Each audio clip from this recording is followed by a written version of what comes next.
I'm Chad Harvey, and this is AI for the C-Suite, the show for senior leaders who know AI matters and need to figure out what to do about it. Each episode, we dig into what it all actually means for middle market orgs, how it's changing decisions, strategy, leadership, and the nature of work. Let's get into it. If you have spent any time in the AI conversation lately, you've probably noticed that everyone wants to talk about agents, orchestration, and what's next. My guest today wants to slow that down, not because the future doesn't matter, but because organizations haven't built the support structures that would let them actually get there. Melissa Reeve is the founder of HyperAdaptive Solutions and the author of HyperAdaptive, Rewiring the Enterprise to Become AI Native. She spent 25 years as a marketing exec and agile thought leader, including a run as the first VP of marketing at Scaled Agile, where she helped scale the company from 60,000 over 1 million people trained in their framework. She co-founded the Agile Marketing Alliance along the way. Now she's turned that operating model lens on AI. Her 5-stage hyper-adaptive model is the result of 18 months of research into how orgs like Toyota, FedEx, and JP Morgan are actually rewiring themselves to become AI native. Melissa, welcome to AI for the C-Suite. What a great introduction. Thank you so much. And it's a pleasure to be here. I am excited to hear what you bring to the table today, and I know our listeners will as well. Let's start off by jumping in the Wayback Machine.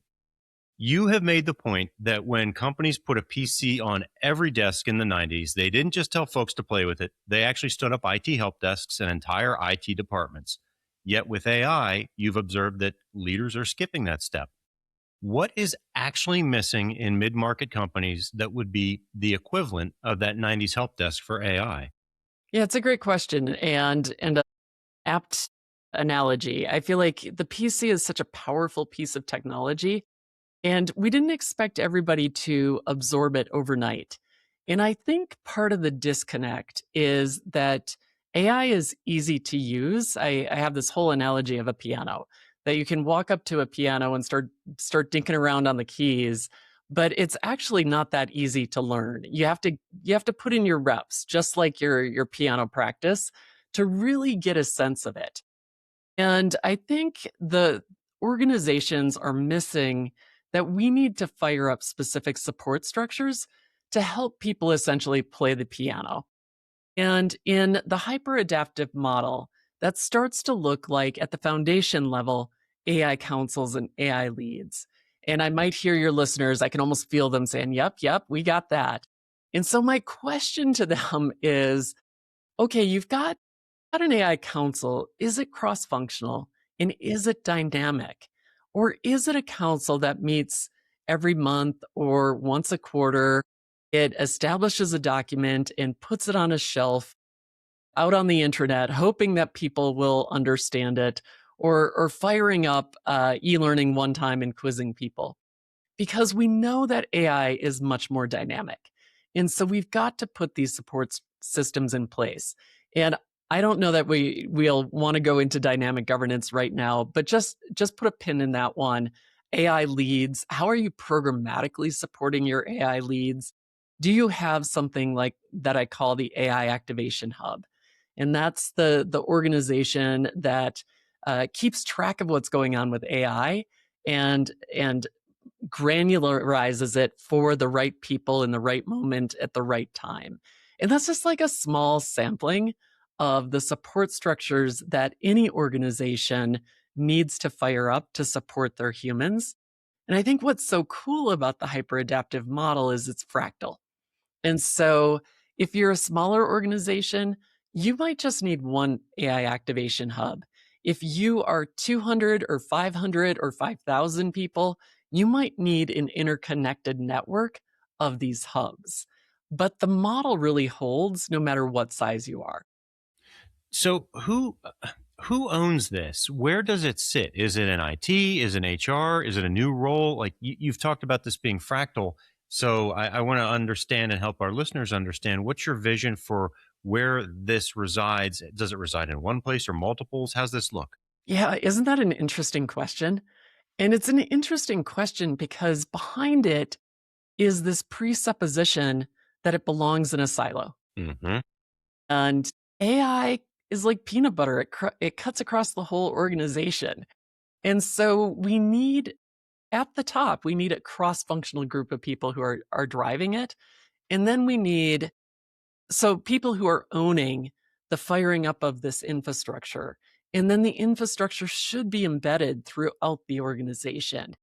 And I write about this in the book, how these baby steps of cross-functional ownership of AI really is the prelude to what's coming in stages 3, 4, and 5, as we start to dismantle the functional silos and start to organize around value streams.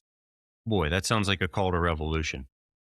Let's go back briefly to something you touched on. You started to explore this analogy of using a piano, and I think that really lands because anybody can sit down and start hitting keys, but becoming a concert pianist takes years, decades. And I feel like what you're saying is that a lot of leaders are asking their folks to start playing full blown concertos and sonatas right out of the gate. So Right. if we can torture this musical analogy a little bit further, what does it look like though when you're being deliberate, and what's it look like in practice for a CEO that feels real pressure to show AI progress this quarter? hmm Yeah, and I think it's managing. And in the book, I talk about Satya Nadella of Microsoft as he was trying to essentially rewire Microsoft to be a different type of company. He knew the culture was needed to change. And so he went to his shareholders and he said, "Yes, I'm going to give you some short-term wins. And yes, it's going to take us a minute to get to that concert pianist level and that orchestration." And I would encourage anybody who's listening to also give your organization some grace. Like, it's great that you're aiming for the orchestration. It's great. And let's start setting the foundation. And how that starts to look on the front lines is, like, in my world, I have something called the Applied AI Workshop. And what we do is we get everybody together looking at their processes. And you want to analyze one process together. And I have something called the focus framework, which is just a way of surfacing the most important use case in that process. And what you're doing there is, one, you're teaching everybody how to look at their processes and inject AI into those processes. And we need to do that because processes are going to have to reinvent themselves over and over and over again. The second thing we're teaching people to do is how to prioritize those use cases. Again, we're going to be prioritizing new use cases for a long time to come. The third thing we're doing is we're establishing AI as social learning. And because there are so many use cases, there's not really a static curriculum that you can roll out to the organization to say, well, here's your AI training, bing, check the box. And so we're also embedding that and we're creating psychological safety. So there's a lot in this one activity. And if I were a CEO and I was starting to fire this up and I had a board of directors that I was answering to, I might be saying, we held X number of these applied AI workshops, or we held X number of these learning experiences, and we were able to hone in on these high value use cases. And at the end of the workshop, what I do is we talk about how to measure success. And so if you're doing this in the right way, you should come out of these learning experiences being able to articulate hours saved or times, improved time to market, really quantifiable metrics that start to roll up into meaningful progress.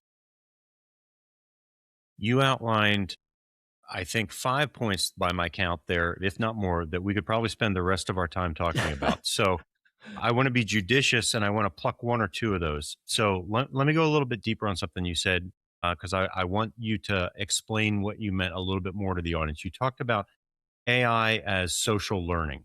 Mhm. What do you mean when you say that? Yeah, so I have this construct. I say, like, there's static curriculum and then there's dynamic curriculum. And that's a real mental mindset shift because we're so used to receiving static learning.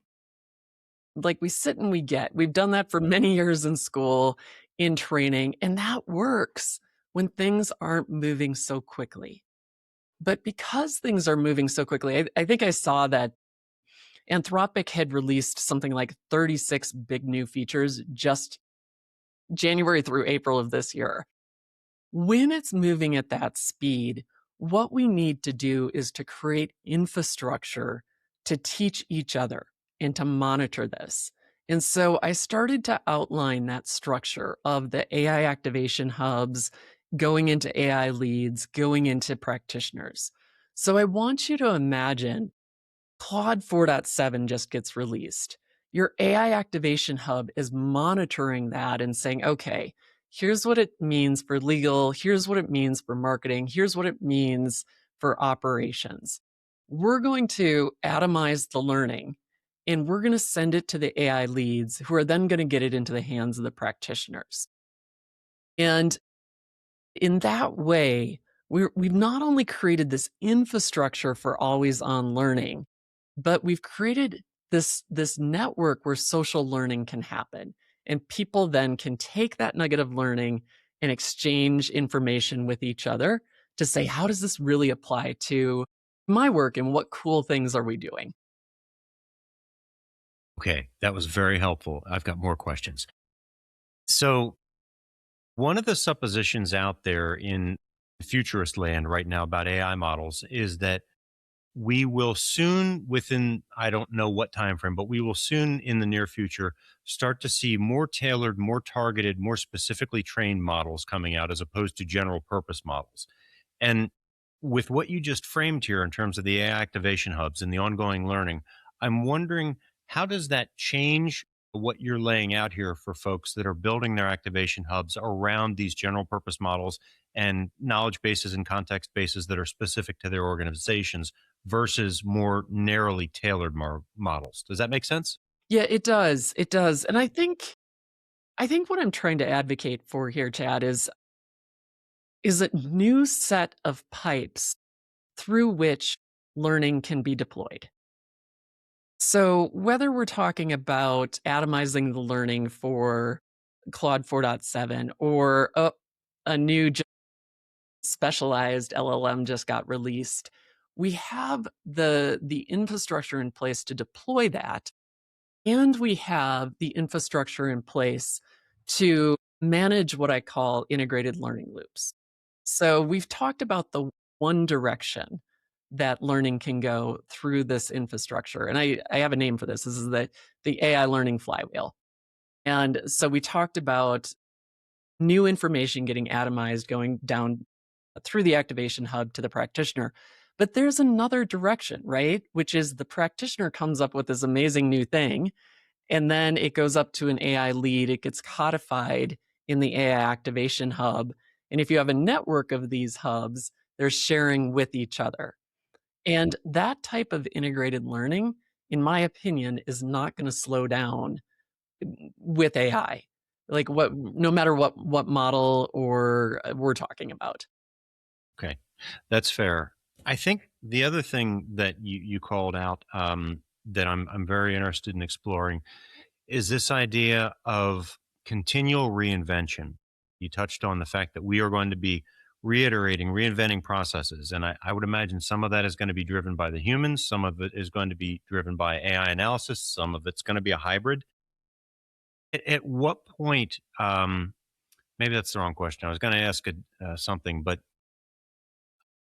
I'm interested in the fatigue piece of this from a human perspective, because we've been throwing digital change at people now for 30 plus years. And I feel like so many folks just want to show up and do their jobs as opposed Hmm. to continually reinvent how the work gets done. So Hmm. I'm wondering, without asking anything specific, just generally, what are your thoughts on this issue of continual reinvention? Because I agree with you, and I think it is here to stay for at least the next 3 to 7 years. Hmm. So I think it's in part, I don't have any good answers, right? But None of us do. yeah, the image that comes to mind as you were talking was somebody on a bicycle. And if you're riding a bicycle and somebody like you just get going and you get your rhythm, and somebody's like, no, can you stop and go to the right? And then you start going to the right and you're just about to get your rhythm. And somebody's like, no, can you stop? And can you go to the left now? Like that's change fatigue. But if somebody says, look, we're going to be like changing directions every 10 minutes and you just got to be ready for it. And that's the new normal. And you're on your bike and everybody's like, okay, now left. And you're like, okay, now left. And now somebody's like, oh, look, something changed. Now right. Okay, now right. And I think it's because the conditioning is that we will get to a frozen solid state.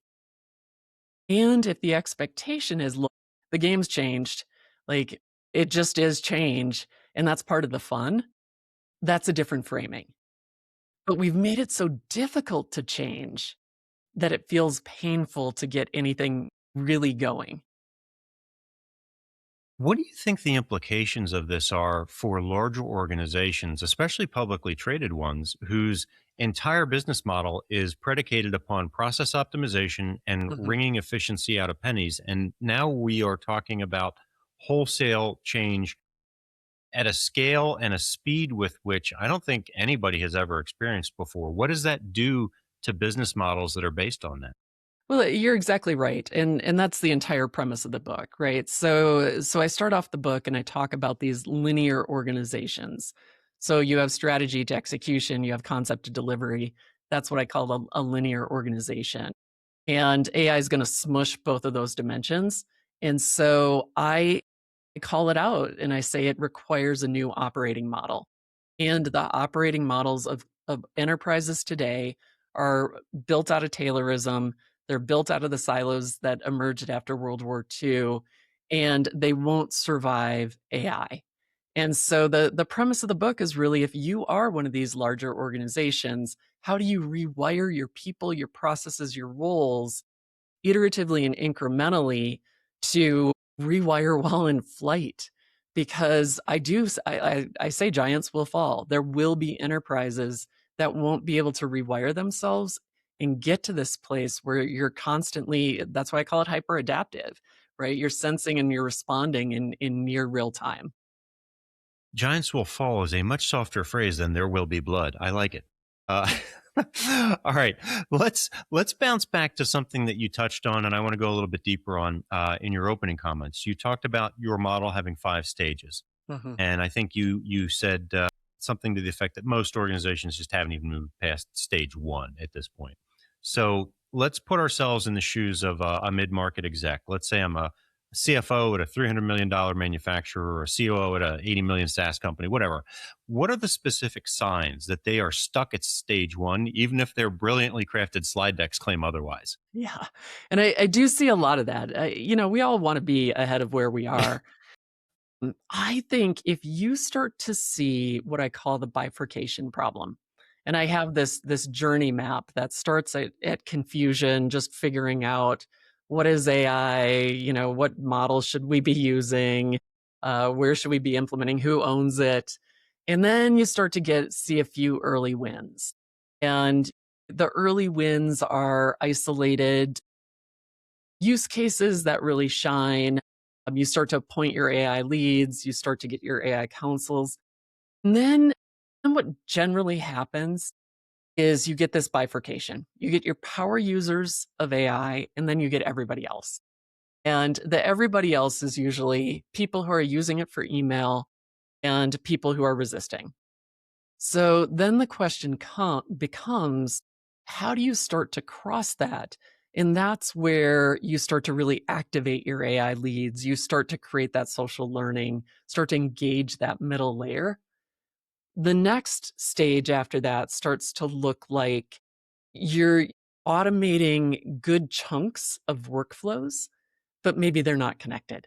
So legal has a really great workflow, but they aren't able to share it with marketing. Marketing can't really share what they're doing with sales. And then what we start to see is we start to see those stitched together and we start to see a little bit of movement and momentum. I've yet to really see many organizations hit that stage where they're starting to orchestrate across functions. I've had a lot of folks with, and I've had a lot of conversations with folks rather recently about something that touches on what you just laid out there with respect to the permissions level and the governance level necessary for AI to orchestrate some of that. And so I'm interested in your take on that without getting too far down in the technical weeds. What does that look like when we're talking about connecting the different workflows? I'll go back to the example that you talked about a minute ago with legal and with marketing.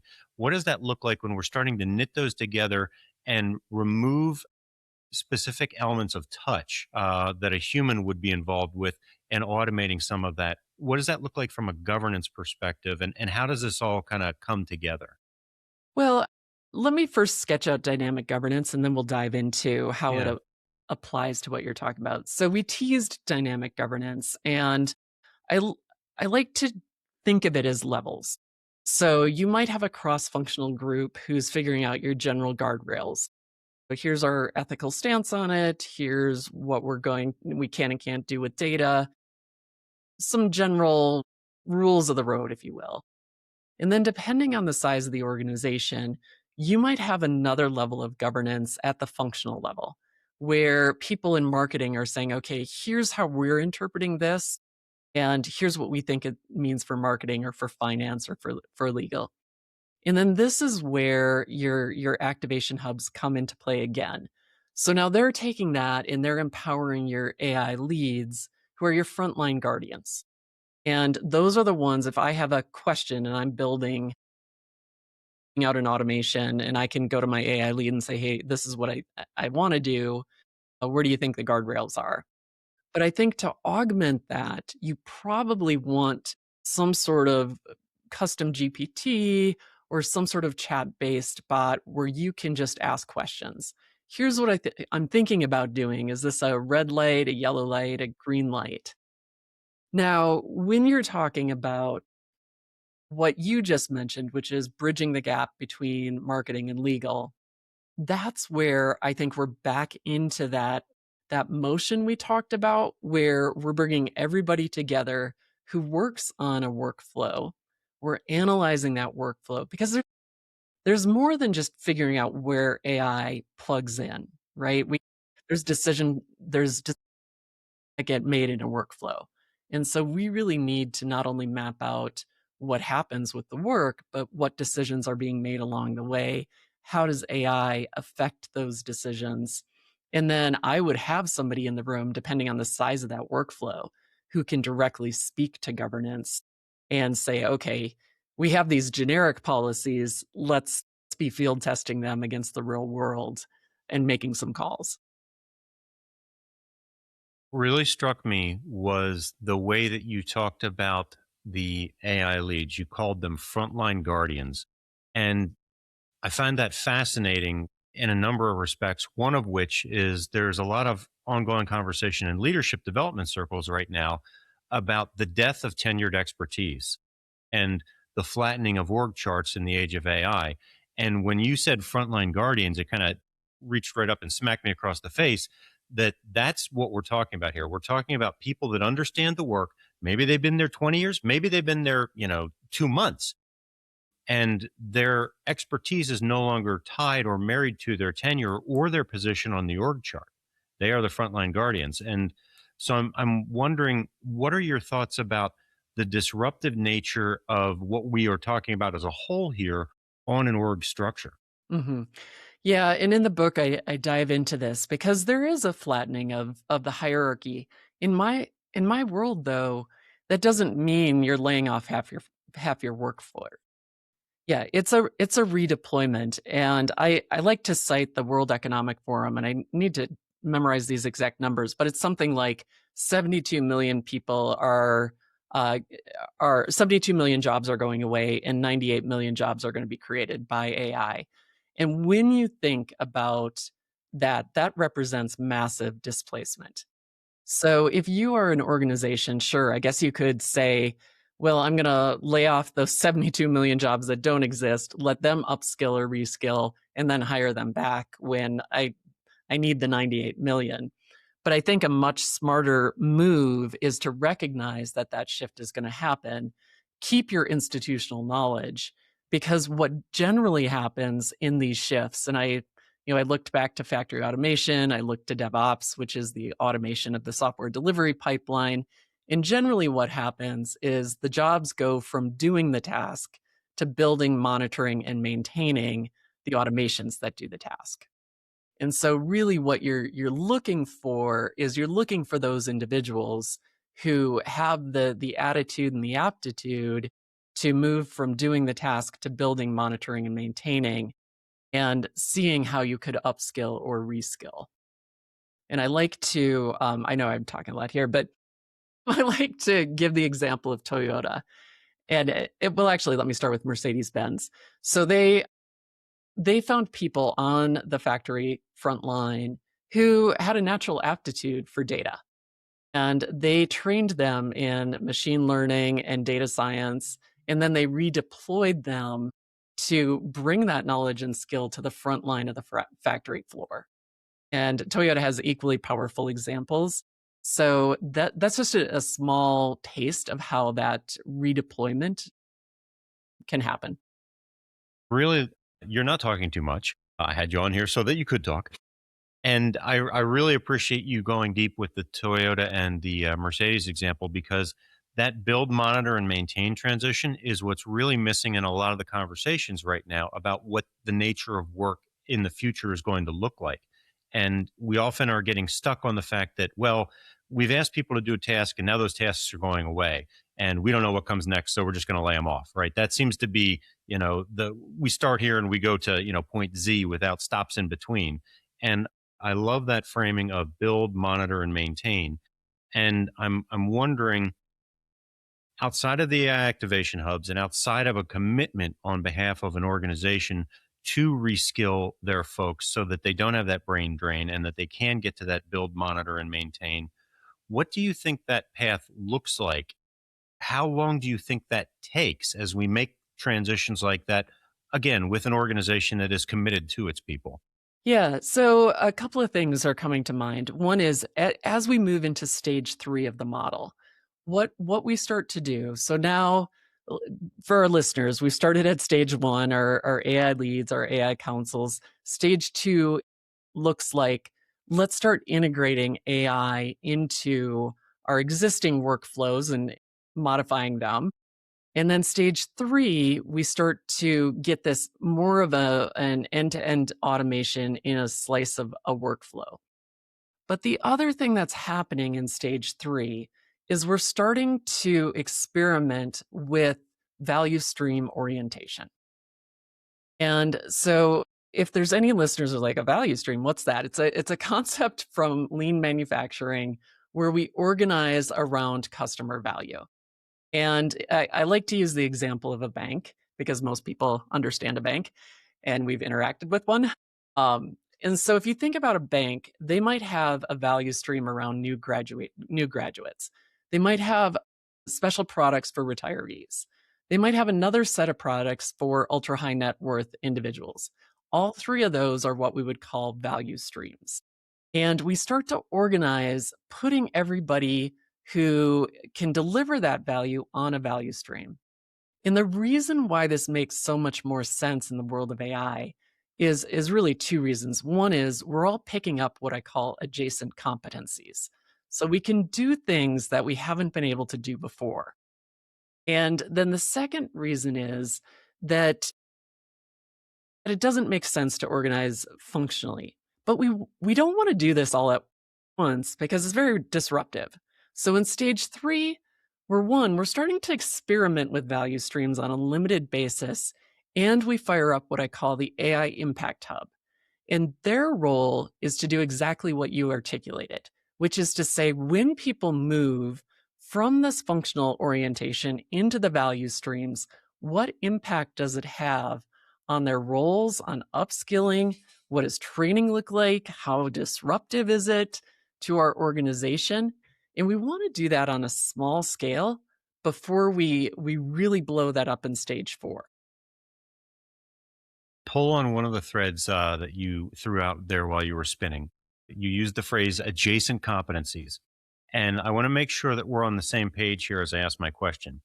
One of the things that I am thinking of when you say adjacent competencies is I am thinking about things that maybe I had a tiny little bit of knowledge about before, and now AI is amplifying my ability to do more in that area. Is that essentially what you mean? That's exactly what I mean. Okay. So here's the $1 million question. I think we have the potential to really get out over our skis within organization land as we continue to stretch our adjacent Mhm. competencies. So, how do we know where the line is if I'm an employee that is pushing myself into those adjacent competency spaces? Yeah, so I'm going to turn back to our pipes that we've laid Yeah. down because these pipes not only service the organization in terms of delivering that learning, but they're also measuring progress and they're also answering questions like, hey, the AI leads comes to them and says, "You know what? George is vibe coding apps like no tomorrow over there and I'm a little bit concerned about the security."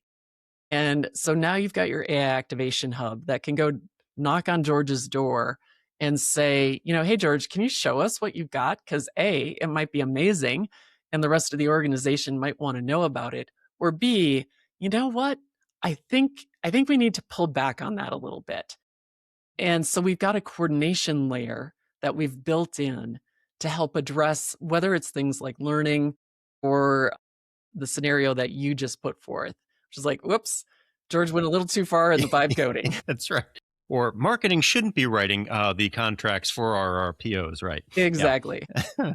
Okay. No, that's very helpful. And I love that phrase.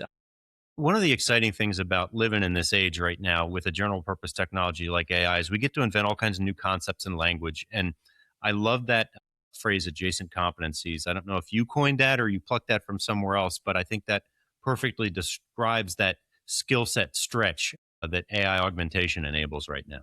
Yeah, I'm pretty sure I plucked it, but I can't remember where. All right. Well, in lieu of attribution, we're going to give it to you today. So well done. Okay. Let's go back to something else that you talked about earlier. You talked about process mapping, and we Mhm. kind of touched on that a little bit more. And my understanding here of your model is that one of the things you propose that instead of hiring a consulting firm to map your processes, frontline workers are going to map their own work to figure out where the AI fits in. Is that correct? Yeah, so one of the things we learned from business process reengineering is that it didn't really work. So this is going back to the land of ERPs Yeah. and things like that.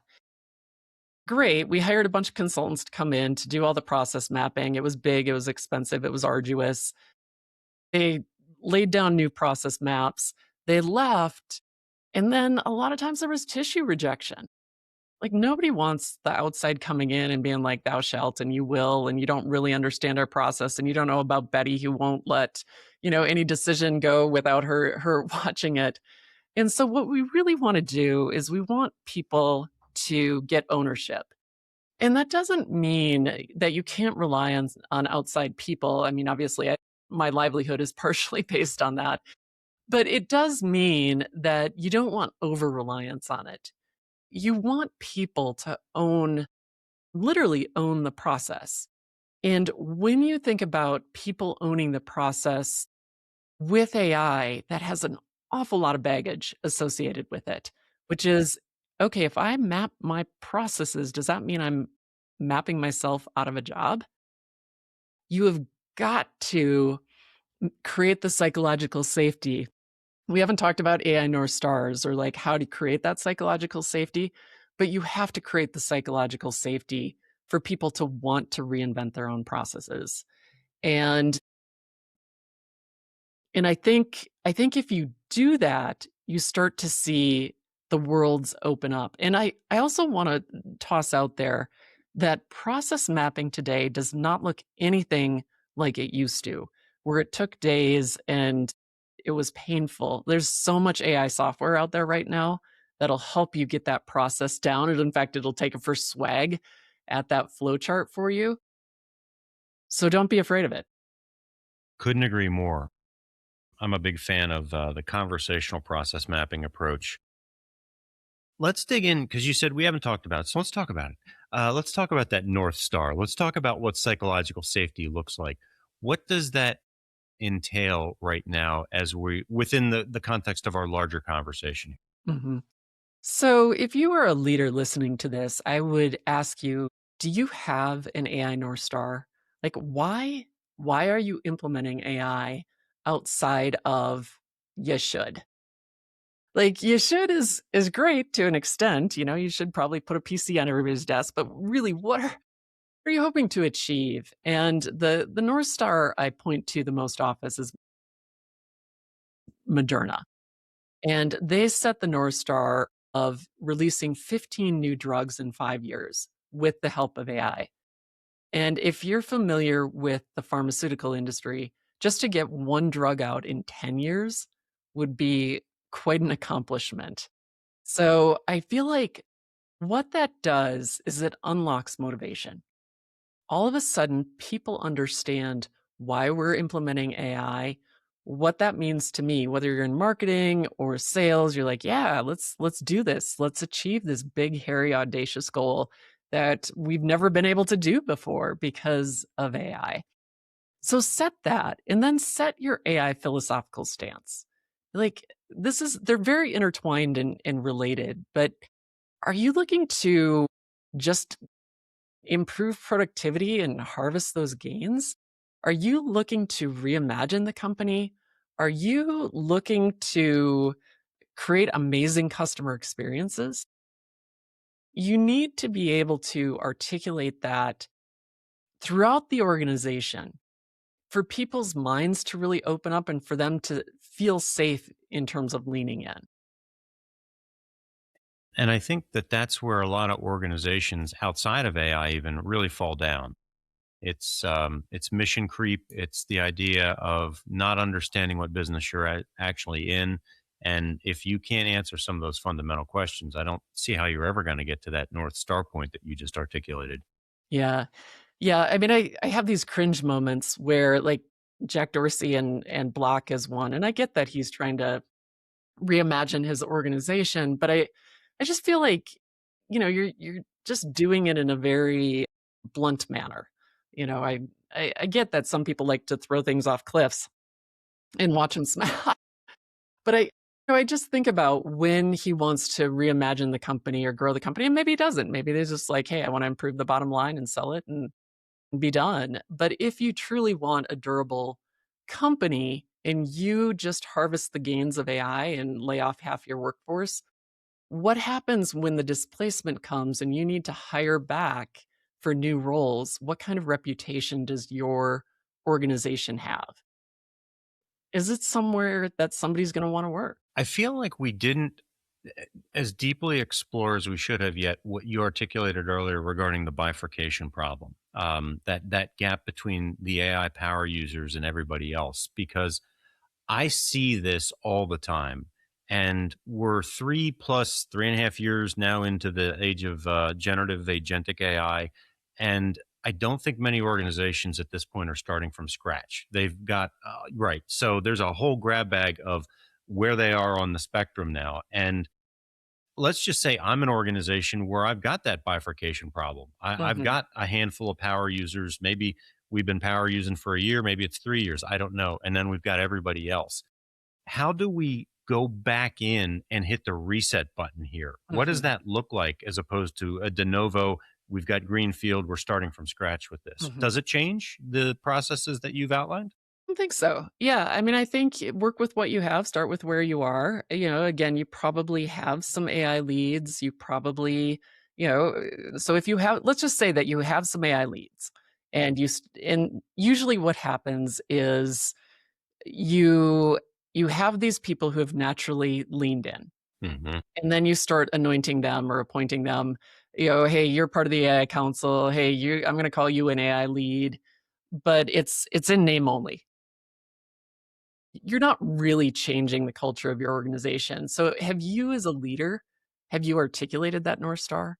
Like what have you done to create safety within your organization to create that AI North Star to say, hey, it's okay for you to lean into AI.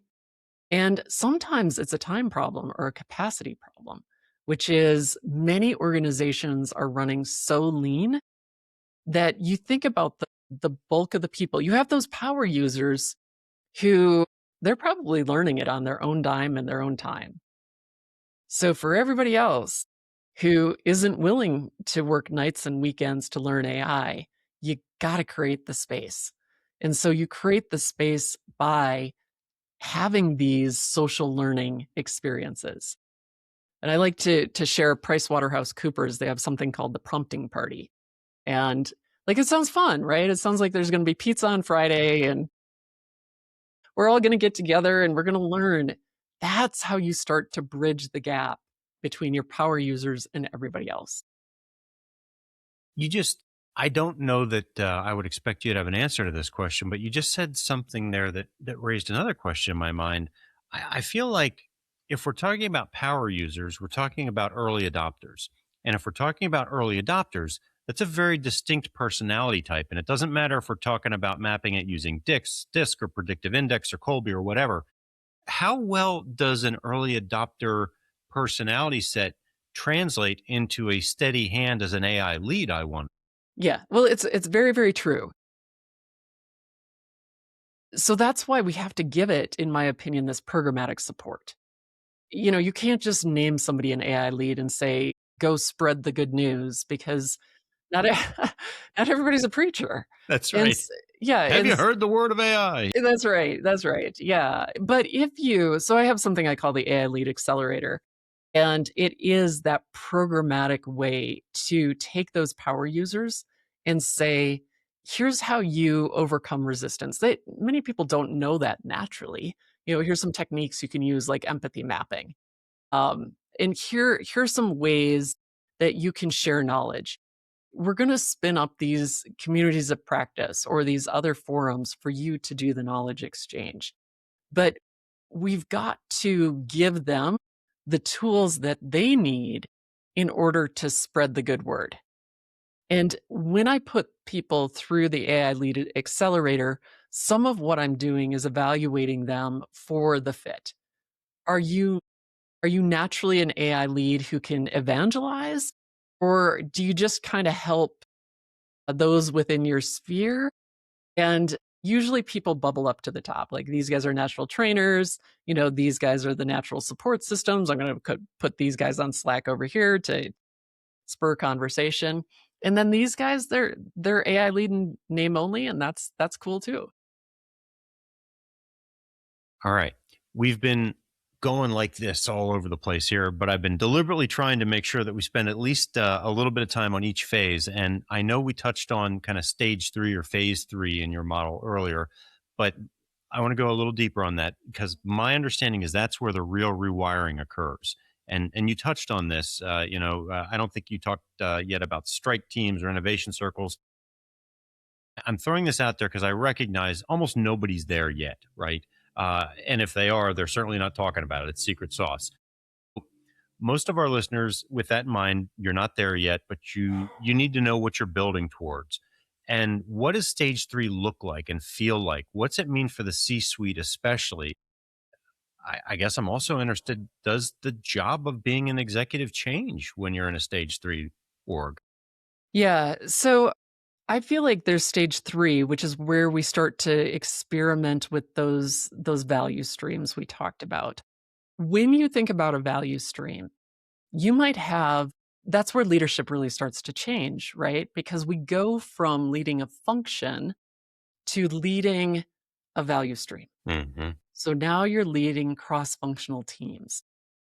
And there's a couple of things that are happening there. One is I want to talk about middle management because there's so many people who think that that just evaporates.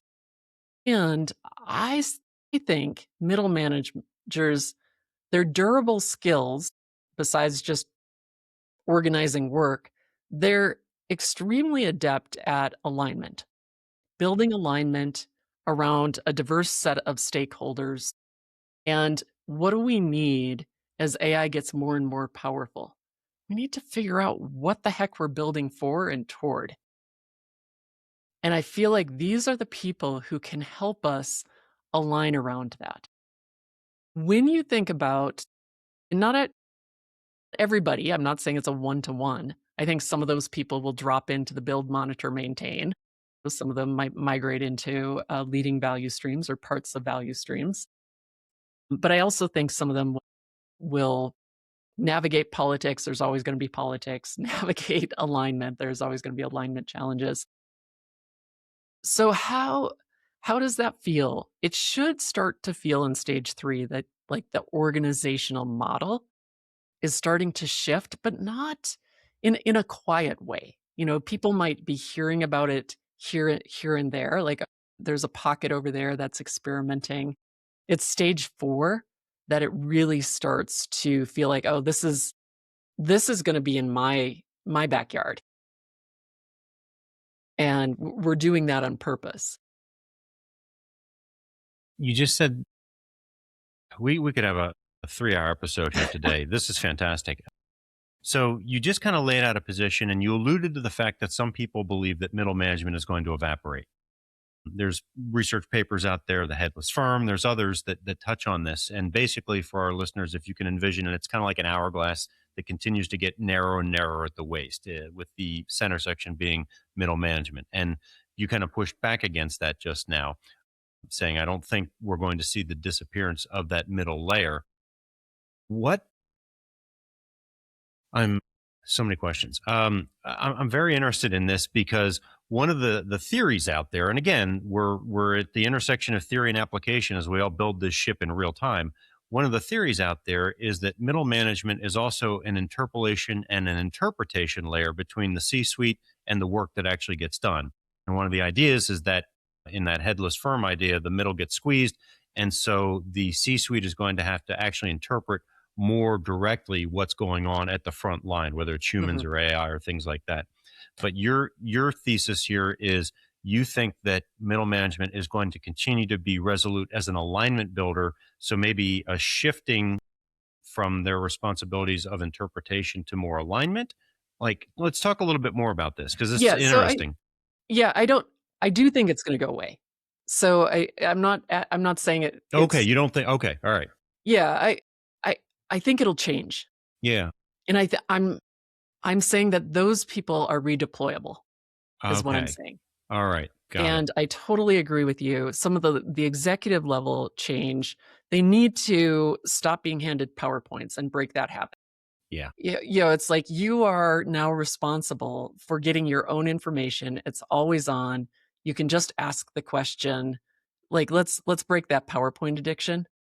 And I would love to see executives, and I talk about this in the book, like most executives that I know, and myself included when I was one, overwhelmed yeah, by the number of meetings, by yeah. the amount of information. And maybe with AI, you can reinvent your own workflow so that you can spend more time on strategy, so that we can make better decisions. We can do more scenario modeling. And I feel like it's going to require behavior modification, I think, and Ring the bell. yeah, like, I don't mean I don't mean that in like a Pavlovian sense, but, like, we're all kinda trained and in our grooves, and there's not really time to redo it. I think the other thing at the exec is, and this is gonna be a deal breaker, I talk about how budgeting changes, and I talk about how incentives change and need to change in order to move in this direction, because ego and to a certain extent, survival in the modern world, if you are an executive, how many people do I manage? How much budget do I manage? And that oftentimes equates to self worth. And so that is one of the biggest shifts I think we need to make. That is a point that I have not heard anybody make in 3 years on this podcast. The idea of a revised definition of self worth and job satisfaction in terms of the C suite. That is a really interesting point. And I also want to thank you for course correcting me on my slight misinterpretation of what you said earlier, about middle management. So this is very interesting. Do you think well, let me ask you this. As somebody that's been studying organizations, AI aside, for a long time, been in them, been studying them, why do you think we've gotten so wedded at the C-suite level to how much budget we oversee and how many people are underneath us on the org chart? Yeah, because it's equated to money. Hmm. Same with quarterly bonuses, right? Like I mean, I've lived this. It's a little intoxicating and it's a little addicting to hit your number, get your quarterly bonus, especially if the company's doing well, and then your lifestyle goes up, and Mm-hmm. now you're trying to maintain a lifestyle, and the thought that any part of that would go away, it quite frankly can feel very threatening. Yeah.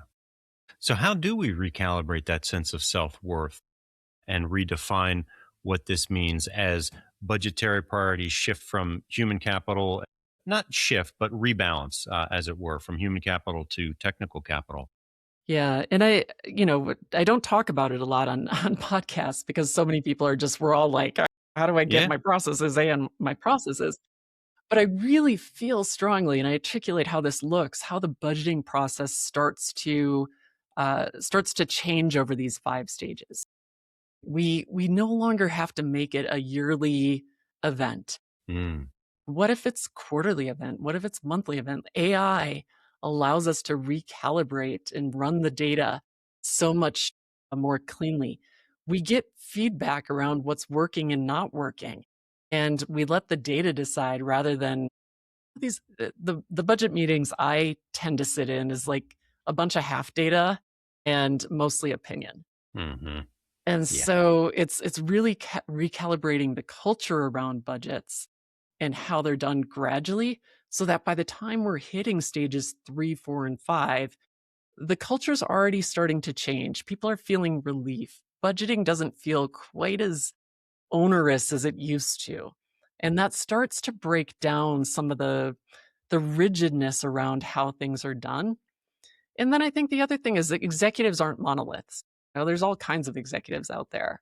And it's the ones that are willing to move into a new space that'll lead the way for everyone else.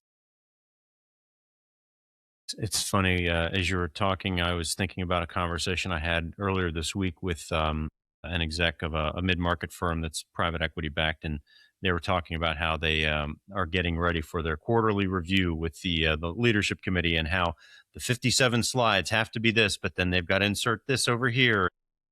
So, yes, your comments and your analysis there are spot on. It's just made me laugh. All right. I know from our prior conversation that your mentality or your phrasing or your word of the year, if you will, for 2026 is be deliberate. So let's say that I'm a mid market exec. I'm listening to this podcast on my Monday morning commute. I've got an hour on my calendar this week to work on AI or think about it.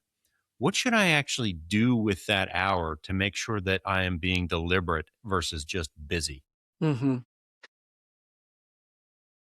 I think most executives are spending time thinking about that future state, the orchestration. They feel this pressure to get to that stage, and I think it's because there's so much hype. There's the FOMO. There's if I don't get to this stage of orchestration, then I will get beat out by my competition that does. I am here to tell you that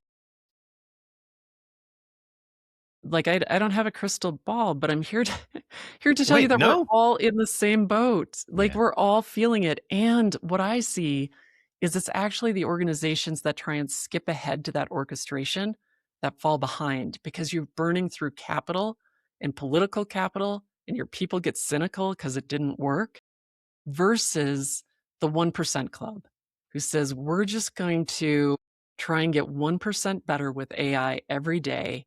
And we're going to put the structures and the people in place to help make that happen.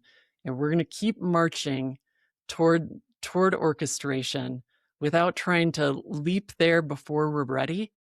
So if you have an hour, I want you to just sit with that. What can we do given everything we've talked about? There's tons of ideas and goodness in this podcast. What can we implement today that looks more like 1% or 5% rather than 50%? Love it. And if you don't, be reminded that giants will fall. All right, Melissa, our time here is drawing to a close. An hour always goes very quickly on this show. What else do you want our listeners to know about the work that you're doing or the model that you've thrown out there? I know I said we were going to try and hit all the different stages and phases. I don't know that we were entirely successful, but we got through a lot of it. What maybe did I leave as a stone that's unturned that we should throw out here for our listeners? Well, I just want to paint a picture, and I do call stages 4 and 5 the emerging frontier because it's still being shaped. But Hmm. in stage 5, I just want to paint a picture of what the organization of the future might look like.